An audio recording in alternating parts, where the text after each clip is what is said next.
Şair Cığatel İshak qızı və övladı Leyla Camal gün ortası proqramına qonaq olan zaman gərgin anlar yaşayıb. Axşam.az xəbər verir ki, Leyla veriliş zamanı ona gələn Allah sizin keyfinizi pozsun mesajına əsəbləşib. Göz yaşlarını saxlaya bilməyən Leyla bunları deyib. Mənə o qarğışı edəcək səbəb yoxdur. 36 yaşım var, anam nə deyir edirəm. Uşaq heç mi tərbiyə almaz? Onu yazanın heç 17 yaşı yoxdur.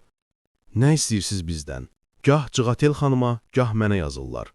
Bir balam var, başımı salıb onu böyüdürəm. Yorulmuşuq, çıxaq gedək, biz sizin yerinizi dar edirik, biz getsək yeriniz genələcək. Atamı, Süleymanı unutmamışam. Biz ana-bala iməkləyirik, zülm çəkirik. Sənətdə bir çoxları var ki, məni itələməyə çalışırlar. 17 yaşında uşağın yazdığına baxın. Cığatel reklam fasiləsində bir qızcığaz ona qarğış yazıb. Onu bir dəfə çağırıb oxutmuşuq. Sonra anlaşılmazlıq olub, bir tədbirə çağıracaqmışlar, çağırmayıblar. İndi bizə belə qarğış edir, deyər məsələnin səbəbini açıqlayıb.